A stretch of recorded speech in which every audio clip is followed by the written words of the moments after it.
came home from a week-long trip and found my entire life sitting on the sidewalk.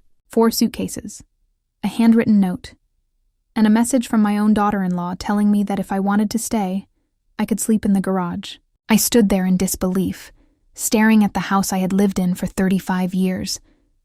The house Richard and I built together. The house where we raised our son Gregory. The house filled with memories of birthdays, holidays, and the life we created. But now I was locked out. The note was written by Vanessa. "If you want to stay here, we have the garage."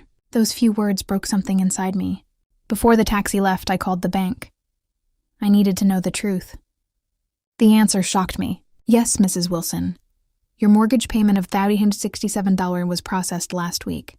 Even after I transferred the house to Gregory and Vanessa after my husband passed away, I was still paying the mortgage every month. I had been helping my own family, and they had thrown me away. The garage was exactly what I feared. A small mattress, a lamp, a clothing rack. My memories packed into boxes labeled Mom's stuff. Then Gregory sent me a message. "Mom, we need the space. Vanessa wants a home office. Don't make this difficult." I read those words again and again. Don't make this difficult, as if I was the problem. That night, I called my best friend Martha. She arrived within minutes and took me to her home. Sitting in her kitchen, I finally admitted what I had ignored for years. Gregory and Vanessa had slowly pushed me out. First, they removed my decorations, then Richard's belongings. Then my opinions no longer mattered. I kept paying the mortgage because I wanted to help them. I wanted to feel needed, but Martha looked at me and said, "Audrey, you were not helping them anymore. You were paying for a place where you were not respected." Her words hurt because they were true. Then she told me something worse. Vanessa had been telling people they planned to sell the house and buy a bigger one. They wanted to use my home to build their future. That was when I decided I was done staying silent. Martha introduced me to her nephew Brian, a lawyer. After reviewing my records, he told me I had options because I had been making payments for years. The next day, I walked back into my house. Vanessa opened the door with a fake smile. "Audrey, we weren't expecting you." I looked around. Everything Richard and I chose was gone. Gregory came in and asked why I was there. I calmly said, "I heard you were selling the house." They looked at each other. "We were going to tell you later," Gregory said. I reminded them that I had paid the mortgage for 2 years. Gregory simply replied, "That was your choice." Those words changed everything. The son I had sacrificed for no longer saw me as his mother. He saw me as a problem. So I told them the truth. I stopped the payments. Their expressions changed immediately. "You can't do that," Vanessa said. I looked at her and replied, "If this house belongs to you, then you can pay for it." For the first time, they realized they had lost control. The bank later informed me that my payments could give me a legal claim on the property. Meanwhile, Gregory started calling constantly.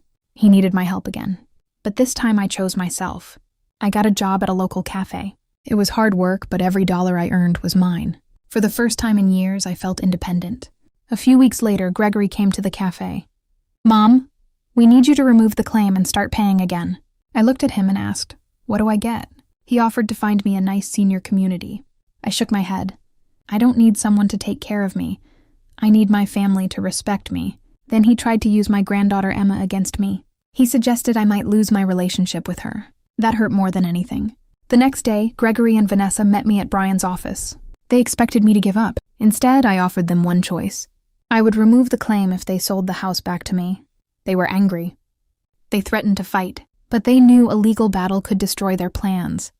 Eventually, they agreed. 3 months later, I moved back into my home. I walked through every room, touching the walls and remembering Richard. The house was different, but it was still filled with my memories. Slowly, I made it mine again.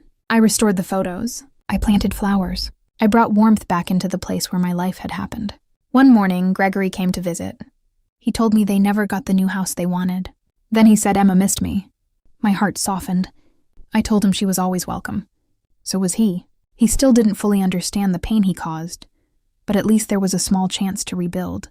That evening, sitting on my porch, I realized something important. I had spent years being someone's mother, someone's wife, someone everyone depended on. But I had forgotten to be Audrey. A woman who deserved kindness. A woman who deserved respect. A woman who finally learned that choosing herself was not selfish. It was necessary, And after losing everything, I found the one thing I needed most. I found myself again.